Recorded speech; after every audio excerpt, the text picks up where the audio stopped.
Good morning all. We've got a little bit of a situation, so we're just doing a bit of passage planning, and I'll show you the computer, and this is Predict Wind, the free version, and I'll show you what's going on here. So here's Predict Wind, the free version, and we're the white dot here, and I was having thoughts about going around the top of Finn and around here, and I want to go to visit Frederick, who's in this bay here, this area.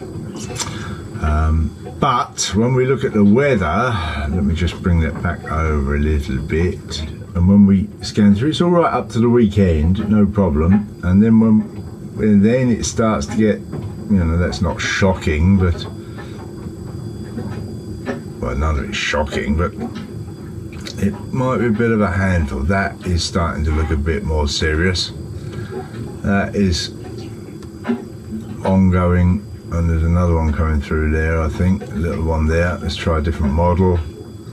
Let's try the European averaged one, and you see again, you know, this is Sunday starts there, and you know, we'd be coming down this channel in that, which is, yeah, not going to be funny, isn't it, even if we went back to Sunday. And this is, remember, this is the Great Belt where the bulk of the shipping comes down. I just do not fancy that at all. Scrolling through, and it just goes on for several days. I don't want to be out there in that. So our decision is to turn around and come back down this way. Let me go back to where we are. There's today, lovely downwind sail, 10-15 knots. Tomorrow, light, 8-10 knots. And we'll head our way back down to Ærø. And then we can enjoy ourselves around Ærø again, and set out that load of blow that's coming through there. Look at that lot there. Ooh, wow, you know, I'm making a big fuss, but it's 20 odd knots. There's an average 24 knots, look, average speed, with gusts much higher than that, don't forget. In fact, when we look at the bigger picture, you'll see it's a really rough time, isn't it? Off the east coast here, off the coast of Spain, off of Greenland, or between Greenland and Iceland, and then when we scroll along, it all sort of merges together into one big mess, and you see it flowing up through where we are, and partly, you know, clearly I'm not suggesting it's this level of bad, but all that lot comes together and flows up. Look at it all. It's a rough old time, isn't it, going up through the Baltic there. Hurricane over here by the looks of things, off of the Caribbean islands here.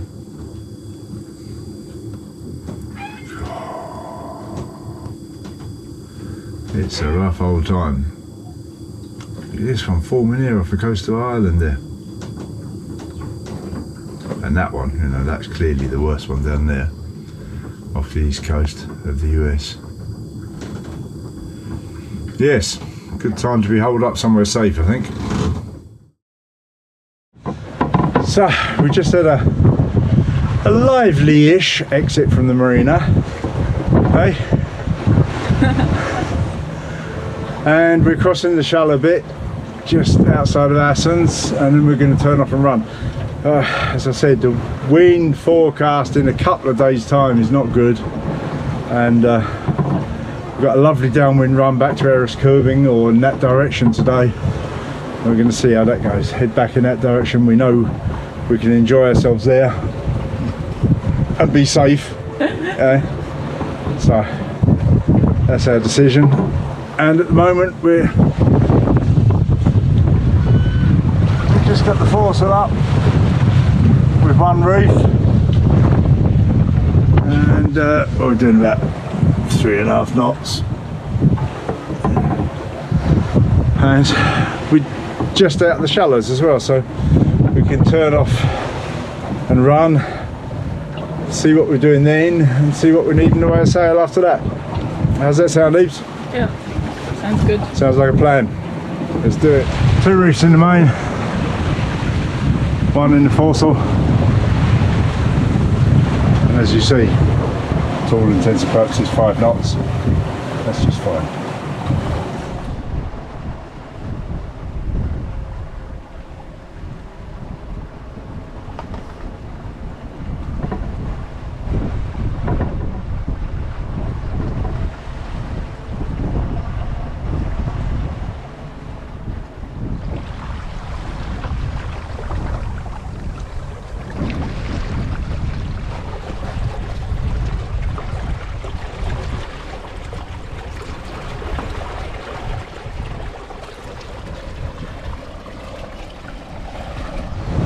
Well, it's not all light wind sailing, is it? We've got a decent breeze today. Well, downwind and a bit of a gust right now as I'm filming. Turn around. Whoa, we've got a bit of a roll on us. Wing on wing, dead downwind.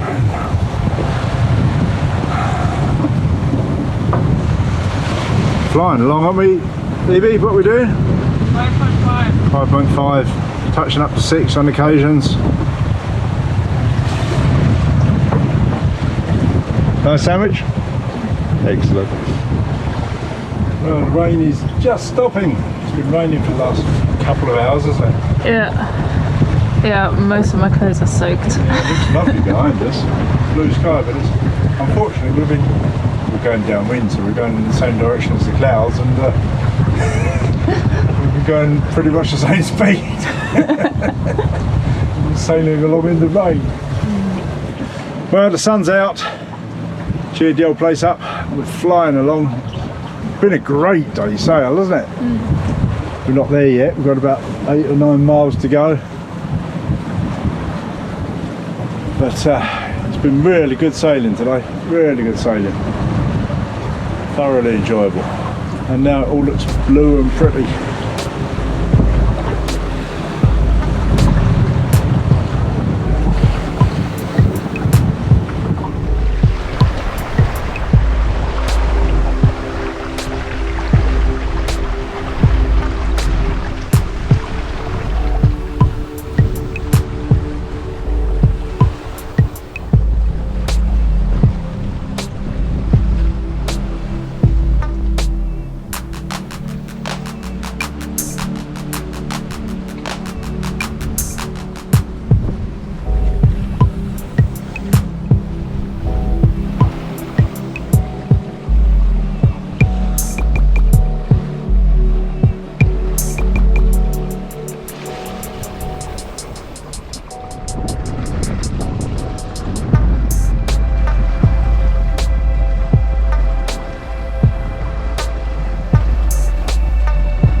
Familiar sight?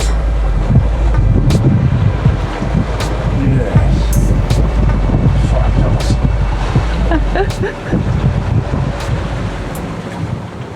So I think the next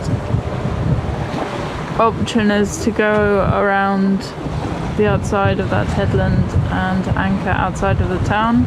Yeah. If it's calmer there. If not, the old harbour. Yeah, if not, we're going in one of those two.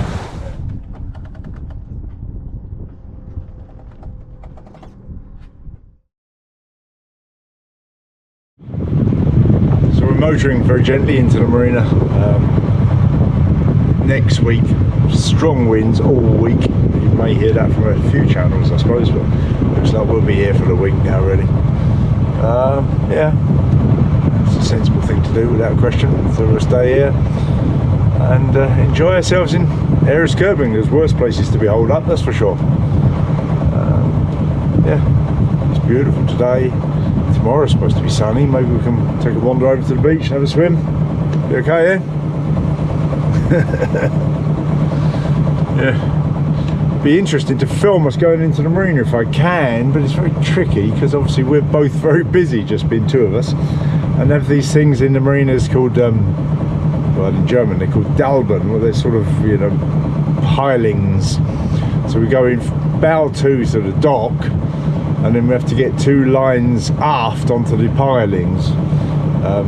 It involves us sort of going about halfway through and stopping alongside the piling things, the Dalben, getting a line over each side over those, and then I hold those lines, pull them in, feed them out as I motor forwards, and EB's on the bow doing the bow end.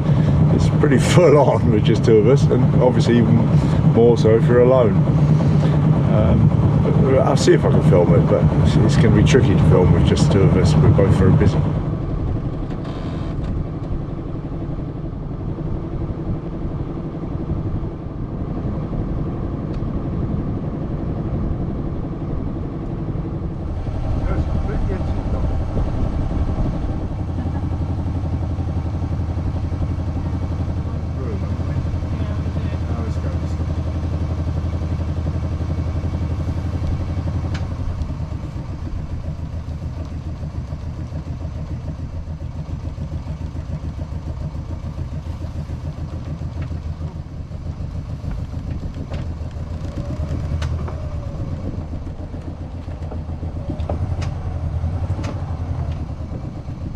Pass it back to me, mate. Lovely. So we can get the other one.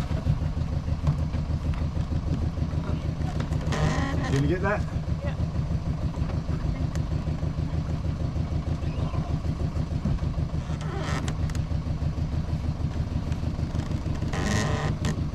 Try and bring us round a bit. Hold on. Yeah.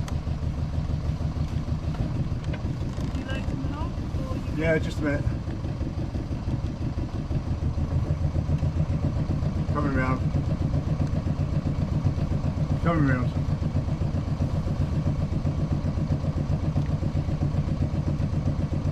Show me some distances.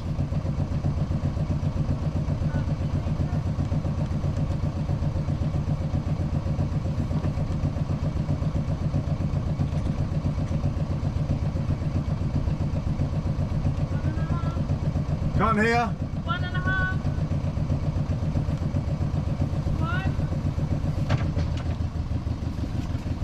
1. 1. Need a little bit more.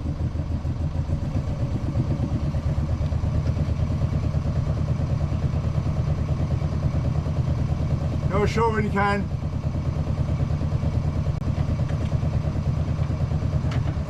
Stop.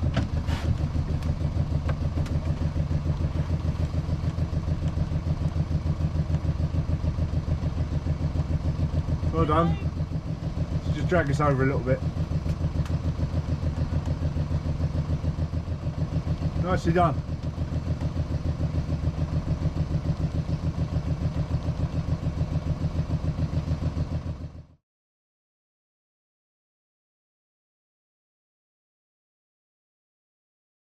So let me show you something about Denmark.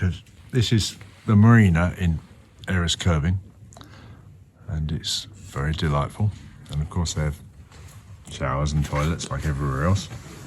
But every marina that I've ever seen in Denmark also has barbecue places and tables, free to use. And look, there's loads of them. There's more around the other side of the building. And this one's got a little mini golf course and, you know, obviously places to get rid of your garbage. Look at the cafe. I say loads of little barbecue places. Playground, of course. And this is completely normal in Denmark, that they have these sort of facilities. And they're maintained. Beautiful.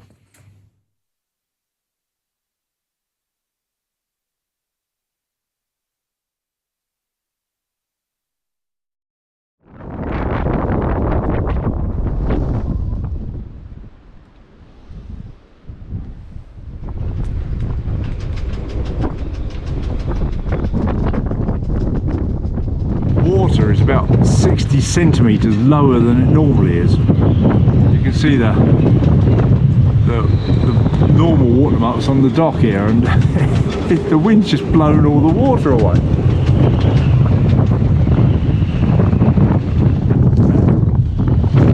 The whole boat's sideways, which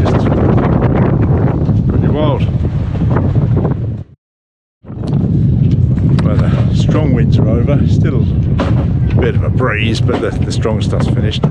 We reckon we had gusts up to 40 knots last night for the last more than 24 hours now. And it's quite amazing. If you, I don't know what you'll see, but over there you'll see the beach is all dry.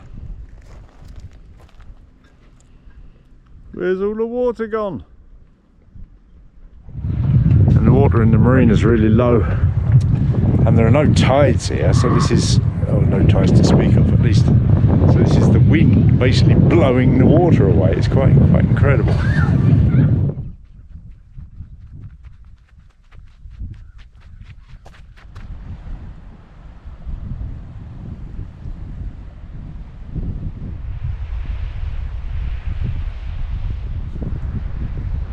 It's coming back.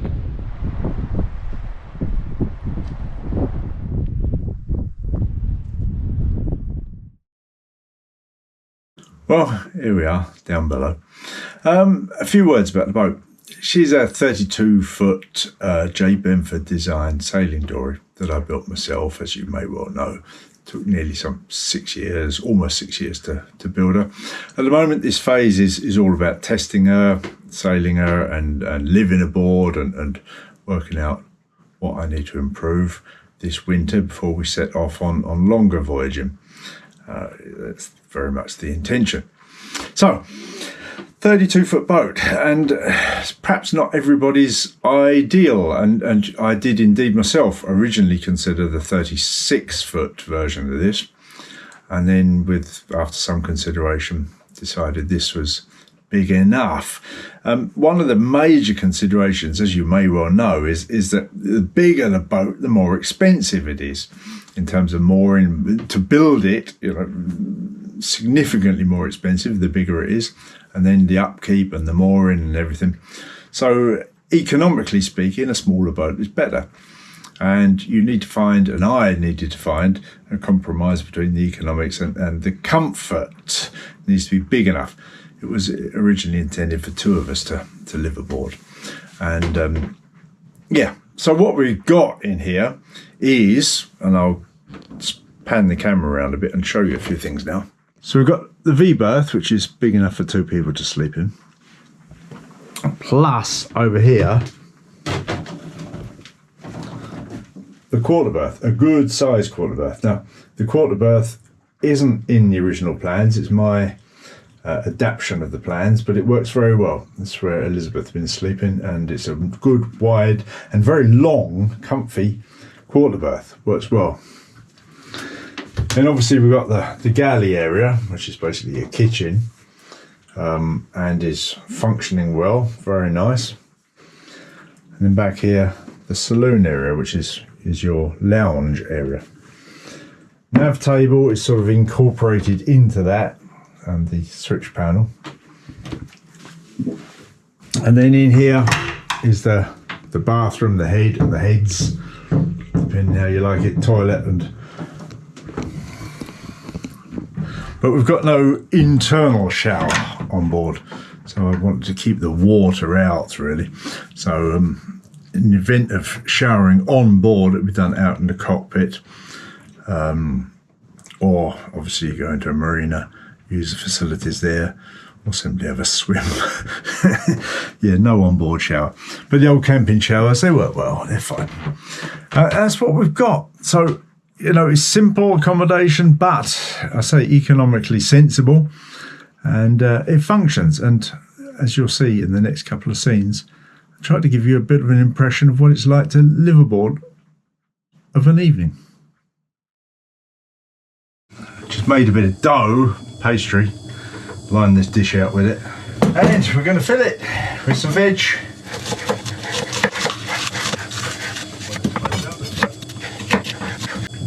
There. I'm just going to finish up that bit of leftover rice in there. And then we will beat a couple of eggs. A little bit of this oat milk. Don't need too much of that, I don't think. That's good. Whip up like that.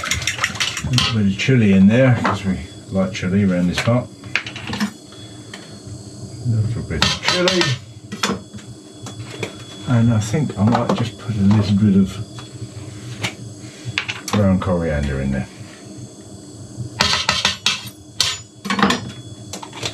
Just for fun. So,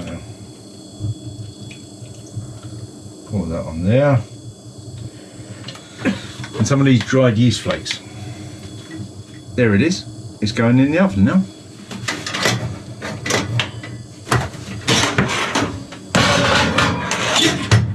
We'll give that a good half hour and see what it looks like.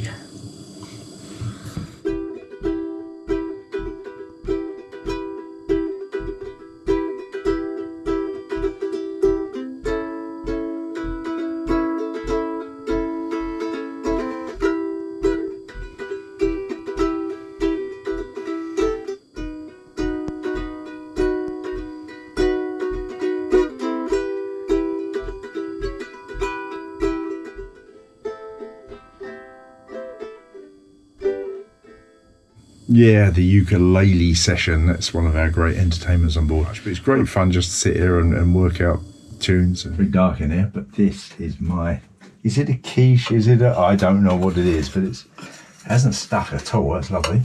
We'll have half of that each. Oh, look at that. That is not too shabby, is it? Let's face it. And there you go. And I hope the takeaway from this whole video is that what you've got in this 32-foot boat is a boat that really sails quite well and is easy to handle. But also down below, you've got a boat that has enough room for you to be able to live in a degree of comfort. You know, the lounge areas or the saloon area is big enough to spend an evening. The galley functions brilliantly, and so I think it's a good compromise. As I say, the economy comfort compromise is there. That's it for this week. Leaving it there. Thank you for watching. Along with the usual massive thank you to the lovely people who support us via PayPal and Patreon. I also want to say thank you to the regulars who comment, you know, every week. You know who you are. There's too many of you to name you, but I really appreciate your support, watching, commenting. It makes it all worthwhile. It really does. So, thank you. See you soon. Bye.